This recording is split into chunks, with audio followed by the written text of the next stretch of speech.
You can use resources, service providers, painters, everything. And instead of paying them with checks, you could say, hey, I'll give you carpet from my store, or I'll give you use of my rental car for a month, or I'll give you electrical services at your painting offices. And all of a sudden, you've accomplished what you don't want or maybe can't afford to write a check for, but you've got it with something that you can produce whenever you want for a very, very, very low amount less. What other market industry could benefit from your product selling system or methodologies? What is the marginal net worth of your client prospect worth to somebody else? What would your client be worth to somebody else? Because maybe your product could be a lead for them and they give you all the money because they want to get more, they want a stimulus to get more prospects, more buyers. And now that you've got this mindset, you know how to, as a visionary leader and a strategic conceptualist, you know how to do it for them. What are your highest margin products and services? What are your highest repeat purchase products and services? When you know those, you know how much you can give away or share and profitable. If you got something that's 3 times more profitable, you can give a lot away to the partner for starting to get you buyers in that. But you don't know that until you look at those questions. What logical products can be created by you, acquired by you, and adapted or adopted, modified, that exist in the market? What markets could your products or services also apply to or translate to that they're not in right now? What related fields could you penetrate? What parallel universes are most similar to yours? What other industries, what other fields, what other kinds of businesses are like yours but not really the same, but a great source of access? What other business, market, products, or services have you been thinking about? Look for additional alliances or markets where you can take on their products or services and sell them through your business, where you can provide services or functions to them, where you can share personnel or facilities, where you can sell equity or buy equity, where you can develop referral, alliance, feeder programs. Finding the correct partner. Who else has direct access to the markets, the buying influences, the individuals, the companies, the media, the distribution channels, the prospects, the research and data, the technology methodology you want or need? And list, as you're building this out, list the type of business generically, the kind of influence you need to talk to there to make a deal, with the decision maker, what they reach, who they reach that you want to reach, and who the decision maker is. Then you go back and you look up the businesses in this industry and you find the name of the decision maker and you test out presentations, letters, approaches to get them to do deals with you. Strengths and weaknesses of target organizations, prime assets. When you're looking for partners, you want to know what's their strength, what's their weakness, what are their prime assets, what is their attitude, what are their key important points of impact they bring you to the market, what's their purpose, what do they have you could reclaim, old buyers that don't buy anymore, prospects that don't do anything anymore. We used to go to magazines and get all their old articles and get reprints that we could use to send to our prospects and clients, and it looked like the magazines were endorsing us. The best partners will have what you don't have, and they'll be strong where you are weak. Match your company's capabilities with people who share your objectives. You want values that are similar. Look for companies to partner with who are one step ahead of other competitors. That's good, but sometimes you want them one step behind because they still have a database or access that you can very quickly and ethically but opportunistically really capitalize on for a windfall short-term profit. Large companies can make good partners. Who else has a sales force you can tap into? Who sells to the same demographic profile you want to reach? Who has the trust, respect, and goodwill of your prospective market? Who has authored a book that's respected in your field? You can get them to lend their name to you. Who is not a direct competitor but accesses my market? Why, when, how should an alliance with suppliers be considered? Alliance with suppliers are when the supplier can give you more favorable access. Terms, financing, development, advanced access, then it's really worth it. When you're working together to create new products and develop them. What could competitors offer to your market that you don't? That's finding ones that you can bring in. Remember I told you that a lot of people have prospects they don't sell. A lot of people sell only one part of the package of goods you do. A lot of people basically give up prematurely. Who are the industry gurus your market follows that you might be able to get to endorse you? Who are the weaker but quality competitors you might buy? List your possible risks and fears in working with them. List their possible risks and fears in working with you. How can you actually verbally and transactionally overcome them and take away the risk for them to want to do things with you? How many other ways can you help other people optimize or monetize their sales, reclaim their sales, utilize their distribution or their buyer base or their services better? Okay, the last thing we're going to talk about before we build your template is barter. Exchanging goods or services for product services that you would normally have to write a check for. In the course of my career, I've probably either been directly or indirectly or associated with people who've done $500 million worth of no cash barter. They've used it to get advertising, they've used it to create profit centers, they've used it to reduce expenses, they've used it to monetize dead inventory, they've used it to gain competitive advantage. I'm just going to give you the first level of understanding and education for two reasons. Whether you do it or not, it's an incredible exercise in creative thinking. And creative thinking is part of the innovative, strategic breakthrough process. Okay, with barter, you can create virtually unlimited buying power at will. I should tell you, Spike was the CEO of our country's largest publicly owned barter exchange. So he knows barter better than I do. You can enjoy up to 80% cash savings on a surprising number of your business and personal purchases and expenses. You can acquire needed items using money you've already spent. You can finance major financial purchases interest-free for up to 2 years and get the seller to actually discount the purchase for the longer it takes you to pay. Sounds wild, but if I trade you my consulting for, let's say, your car, and you give me your car right now, and I say you can have a year to use my consulting. Let's say your car is worth $500,000. It's an expensive one. I give you $500,000 credit for my consulting. I get your car right now. No money changed hands. If you wait to, let's say I give you 5 years to use my consulting. Let's make it better. The price I charge today is going to be higher than the price I would charge, later. So $50,000, excuse me, the opposite. $50,000 is a cost today. In 5 years, it might be $100,000 because of inflation. And if you don't use all your credit today, if you use it in 5 years, it's going to be worth only half. I'm not trying to take advantage of you. It's just that I get the advantage. Many people in barter don't use everything, and that discounts it more. It's an incredible profit center if you use it right. You can make middleman profits up to 300% without investing a dime of your own money or committing yourself into any liability just by recognizing and gaining control. We're going to give you 15 simple barter strategies to consider that people do just so you can get a taste, a flavor, and your creative thinking takes off. I don't care whether you do it or not. It's just very fun to know about. 1, you can save cash on capital expenditures. You can make a list of almost everything you would normally buy in your business life and in your personal life. Then, as long as whatever product or service you sell has good margin and it can be replaced, let's say your margin is 40%.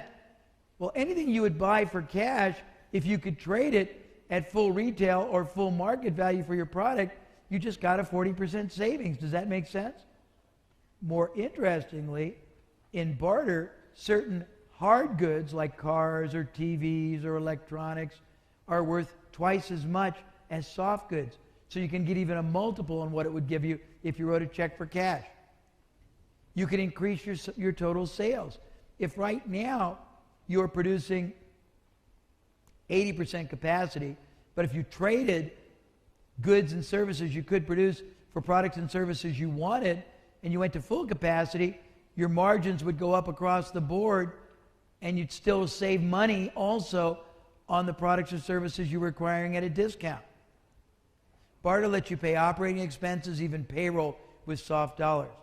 You can use resources, service providers, painters, everything, and instead of paying them with checks, you could say, hey, I'll give you carpet from my store, or I'll give you use of my rental car for a month, or I'll give you electrical services at your painting offices.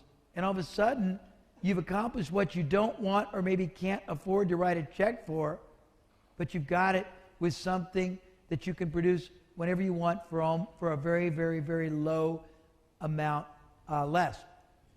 You could print your own currency and actually become a bank. It's called script, which is only usable at you. You can write and say, here's a voucher due you for $10,000 of my carpet.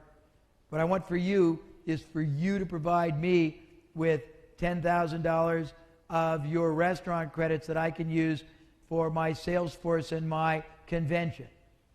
Well, you just gave carpet that probably sells for $1 but cost you 20 cents, and you got $10,000 worth of restaurant credit that if you were to go to the restaurant and pay them, you'd have to write real cash checks for. Does that make sense? Automatically get terms, credit, and discounts far more easily than you could pay in cash. You go to somebody to buy something, normally they want a check right now. You go to a bank to borrow money, they want interest and they want a certain amount of terms. When you trade somebody, if you get what you want right now, but you give them 2, 3, 4 years to use it, the longer they take to use it, it's like giving you an interest-free loan. More importantly, the longer they have to use it, the more unlikely they'll use all of it, and that gives you a discount. Finally, if they use all of it, the more unlikely they'll just use all of it. They'll use more than all of it, and that gives you cash transaction. Does that make sense? Elaine, do you get that? Yes? Okay.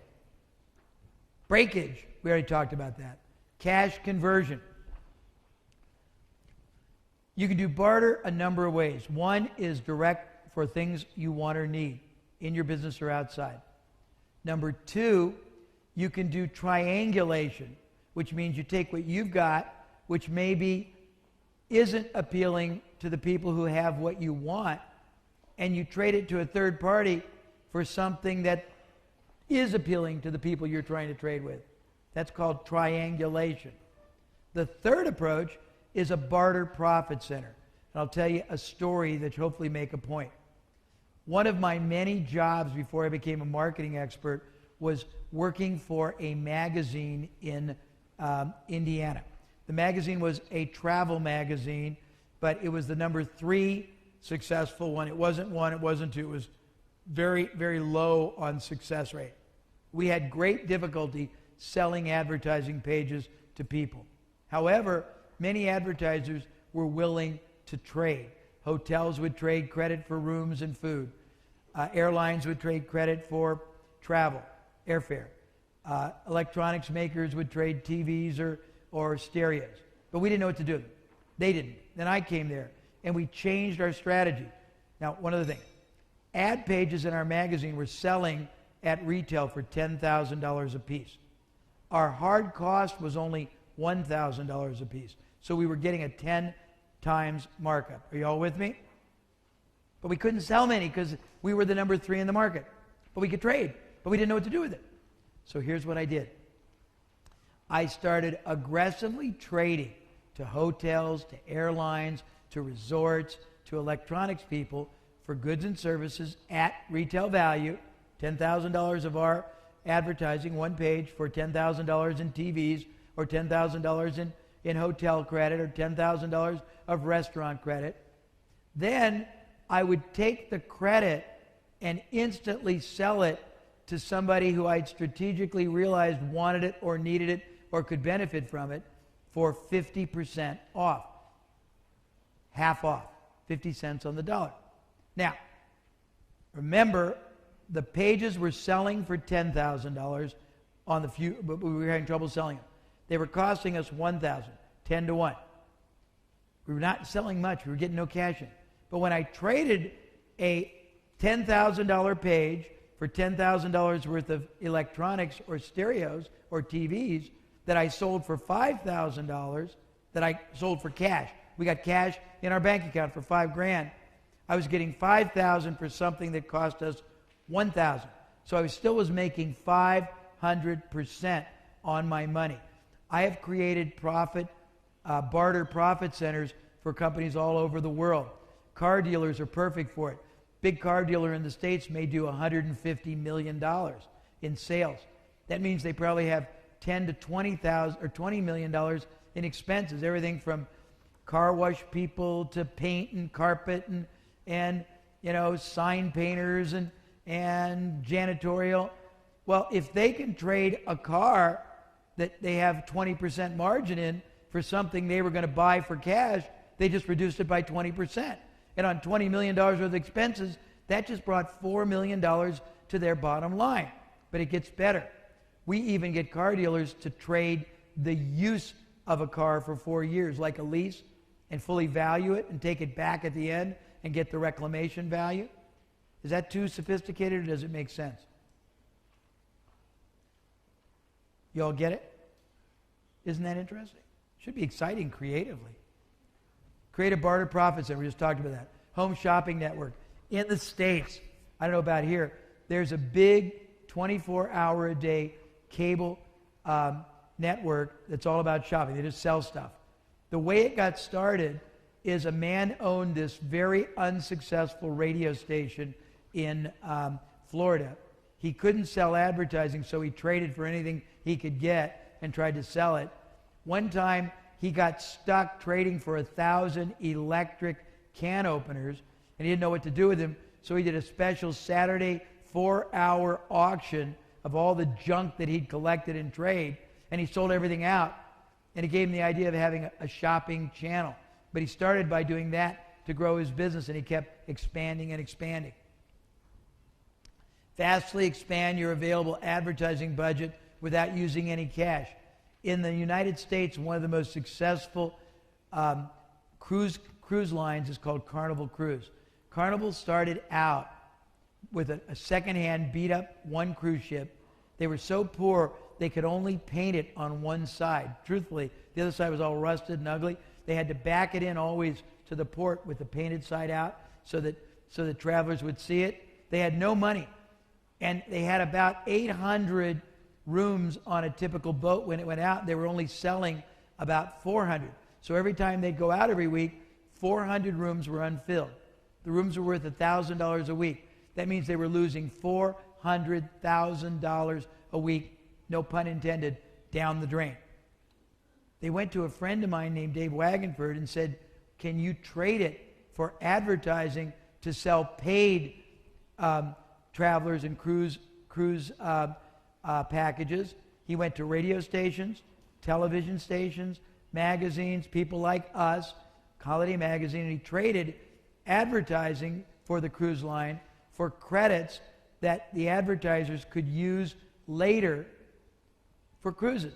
The advertisers used the credits to either reward their advertisers, reward their employees, do contests for their readers or listeners or viewers. Very powerful. Carnival got $100 million worth of advertising in the first 2 years for almost no out-of-pocket expense. You can finance rapid growth without cash. You can just use barter when you don't have any more capital, when you don't have any more resources. You can use it to create growth, financial capacity at will. You can instantly and continuously generate a steady stream of profits at far above closeout prices. Let's say you got products or raw goods or anything that they're dead inventory. Well, normally you'd sell it for 50, 60, 80% off. Now, instead of taking a loss on it and getting this much, you can trade it for full rate. If it's hard goods, you may even trade it for double. And you can convert that, or you can trade it for something you'd normally buy, so you get a great savings instead of a loss. You can turn excess inventory into cash without losing regular business. When you trade something, you trade with people who don't currently do business with you now. That's a stipulation. That means it's incremental business, and it also means after the trading transaction is over, if they have a good experience with you, they will become cash clients. Great example. DHL is out here, isn't it? DHL, the delivery service. When they came to the United States, they didn't have a lot of marketing money. They went to the same friend of mine, Dave Wagenford, and he traded $6 million worth of their package delivery to radio stations, television stations, publications who previously were using Federal Express and paying cash. So all of a sudden, DHL got advertising that made their brand popular in the United States, but DHL also got access to thousands of advertisers who started using their package goods on trade, but when the trade ran out, guess what? They had a relationship, they trusted them, they converted to cash buyers. Does that make sense? Recycle dollars right back into your own pockets. In California, there's a resort city called Palm Springs. Palm Springs is a vacation and tourist location. They have a Palm Springs, what is it? Not the Advertising Bureau, what Business Association Bureau. My brain is a little muddled. And there's like 100 businesses that each pay into a fund that is used to run ads all over the country to inspire and persuade people in New York and Indiana to come to Palm Springs on vacation. But they're very smart. They will buy advertising with a magazine. They will buy advertising with a television station. They will buy advertising with a newspaper anywhere in the country. But they stipulate that the payment has to be spent back with their members. That means, let's say they buy $100,000 worth of advertising on a major television station. Well, they'll give the station a credit that station can use with any of the 100 Palm Springs merchants, but the money comes back to the merchants. Do you understand that? It doesn't leave Palm Springs and go to New York or go to Chicago. It stays in Palm Springs and reinvests back to the merchants.